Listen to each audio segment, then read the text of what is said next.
Alors, je vais vous faire une vidéo sur un arrêt, une décision du tribunal administratif de Lyon du 13 décembre 2017, dont vous avez peut-être entendu parler. Alors, c'est une jurisprudence qui parle effectivement de la régularité de la clause Molière, mais ce n'est pas le sujet pour nous ici, du tout, du tout. Le sujet pour nous ici, c'est d'une part parce qu'on est en présence d'un déféré préfectoral, et d'autre part parce qu'il y a un détournement de pouvoir. Alors, qu'est-ce qu'un déféré préfectoral? Alors, le déféré préfectoral a été mis en place à l'occasion de la décentralisation afin, effectivement, de veiller à la légalité des actes des collectivités locales. Il faut savoir qu'en 1982, quand on leur a donné cette compétence, la décentralisation, jusqu'alors les communes, les départements et les régions ne faisaient pas d'actes en propre. C'est-à-dire que c'était le préfet qui validait les actes et surtout c'est le préfet qui les prenait. Et donc, à partir de 1982, c'est un pouvoir qu'on leur donne. On leur donne le pouvoir de prendre des actes administratifs et de les rendre exécutoires sans qu'il y ait un contrôle préalable, puisqu'ils sont détenteurs d'un pouvoir réglementaire. Alors, la grande question était de dire, attendez, on va les lâcher comme ça, et on ne va pas, à un moment ou à un autre, vérifier la régularité de ce qui est fait, c'est pas possible. Donc, on institue le déféré préfectoral. Alors, c'est quoi le déféré préfectoral? On a beaucoup écrit à cette époque sur le déféré préfectoral. Le déféré préfectoral, c'est en fait les actes. Les collectivités locales, lorsqu'elles prennent des actes, doivent les envoyer en préfecture. La préfecture leur met un coup de tampon et à partir de ce moment-là, les actes sont réputés être exécutoires, c'est-à-dire opposables. S'ils ne sont pas arrivés en préfecture et qu'ils n'ont pas fait l'objet de ce coup de tampon, ils ne sont pas opposables. Alors l'idée, c'était de dire que le déféré préfectoral était la garantie de la régularité des actes des collectivités. Aujourd'hui, concrètement, ça veut dire quoi le contrôle de légalité du préfet? Ça veut dire qu'on lui envoie des actes, qu'il les tamponne, qui deviennent exécutoires, mais ça ne veut pas dire qu'ils sont légaux. Ça veut dire simplement qu'ils n'ont pas déféré. Donc le contrôle de légalité n'est absolument pas le verdict d'une régularité d'un acte, c'est simplement qu'il est passé en préfecture. Alors pourquoi on en est arrivé là? On en est arrivé là parce que les services de contrôle de légalité des préfectures sont un peu les parents pauvres. Et qu'hélas, il y a assez peu de personnes dans les services pour étudier la régularité quand même d'un nombre d'actes qui ne cesse d'être croissant et les services de l'État n'ont pas toujours suivi cette évolution. Alors il n'en reste pas moins qu'il arrive au préfet de déférer des actes. Alors, dans l'affaire du Théâtre de Lyon, c'est le conseil régional qui a pris une délibération posant des règles pour la passation des marchés publics. Alors, on ne va pas ici parler des marchés publics, mais pour contracter dans le cadre d'un marché public, il y a un certain nombre de pièces obligatoires, il y a une liste par marché. Or là, le président du conseil régional souhaite effectivement qu'il y ait un nouveau type de document à remplir, c'est que les entreprises qui peuvent concourir aux appels d'offres du conseil régional, eh bien, ne peuvent le faire que si elles attestent sur l'honneur que l'ensemble de leurs salariés parlent français et donc ils attestent sur l'honneur que ce sont des gens qui maîtrisent effectivement la langue française. Alors, il en résulte de ça que le préfet, qui est le représentant dans l'État, donc défère sur la base de l'article L 21-31-3 du Code général des collectivités territoriales, avec le L 21-31-2 qui vous donne la liste des actes qu'il est possible de déférer.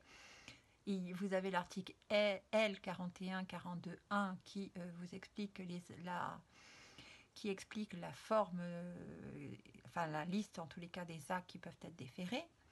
Et ensuite, on vous dit, dans l'article L 2131-1, on vous dit que les actes ne sont exécutoires qu'après avoir été déférés. Et ensuite, on vous dit que le représentant de l'État peut assortir son déféré d'une mesure de suspension. Donc voilà, là on a une technique. Alors ça se passe comment? Le préfet reçoit un acte d'une collectivité. Il décide ou pas de le déférer. Et s'il le défère, il a 2 mois pour le faire. Donc, classique. Alors il faut savoir aussi qu'il y a ce que l'on appelle les déférés provoqués. C'est-à-dire qu'on a un administré qui saisit le préfet pour lui demander de déférer un acte. Alors, dans ce cadre-là, et on en avait parlé dans le cadre des recours précontentieux, cette demande de déférer un acte n'a pas de caractère conservatoire des délais. C'est-à-dire que si vous demandez au préfet de déférer un acte, vous ne pourrez pas ensuite intenter un recours devant le tribunal administratif. Donc, si vous utilisez cette possibilité, sachez que vous serez frappé de forclusion. Donc, le recours que le préfet introduit devant le tribunal administratif, ce n'est pas un recours administratif, c'est un recours contentieux, d'accord, dans le cadre du contrôle de la légalité des actes. Alors, il introduit le recours. Bien entendu, à ce moment-là, il y a des mémoires qui sont déposées, des mémoires ampliatives. Donc, on est classiquement dans un recours devant le juge administratif et le juge administratif statue. En l'espèce, ce qui est intéressant dans cette décision du tribunal administratif de Lyon, c'est que non seulement effectivement le déféré est accueilli favorablement puisque le tribunal administratif de Lyon donne raison au préfet en disant que c'est une mesure qui est discriminatoire.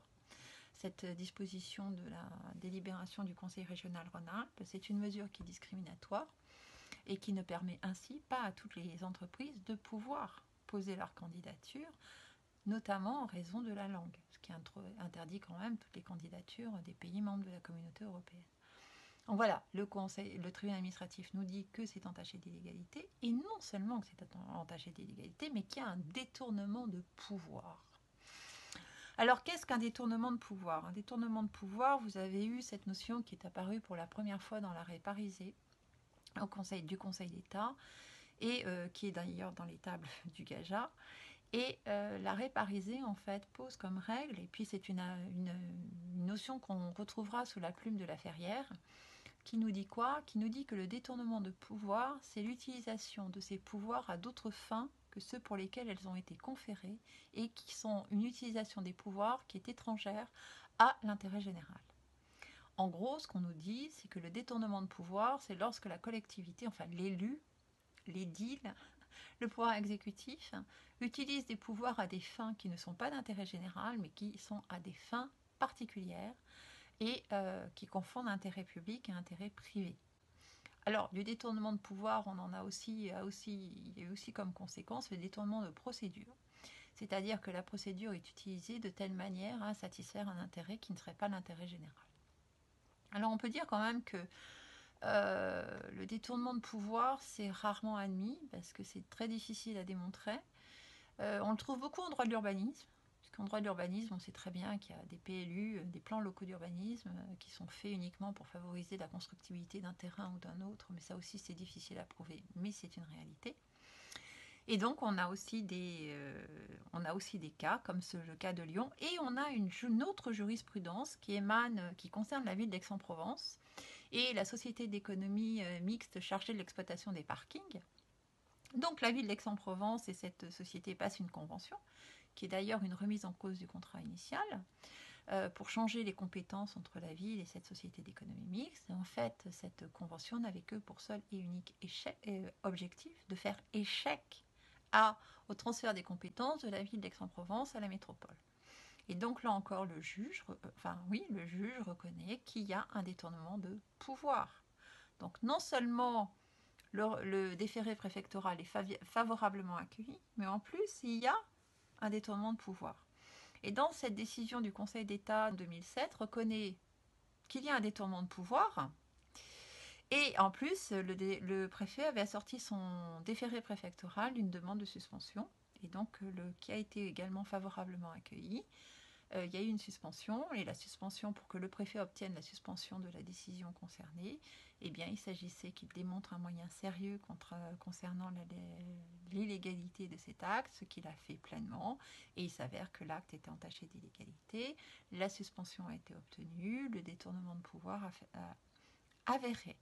Donc, ce qu'il faut que vous ayez en tête sur le déféré préfectoral, c'est que c'est une décision du préfet qui a pour objet le contrôle de l'égalité des actes des collectivités, que c'est défini dans le Code général des collectivités territoriales, que ce qui concerne en revanche la procédure de suspension, ça résulte du Code des juridictions administratives à l'article 554-1.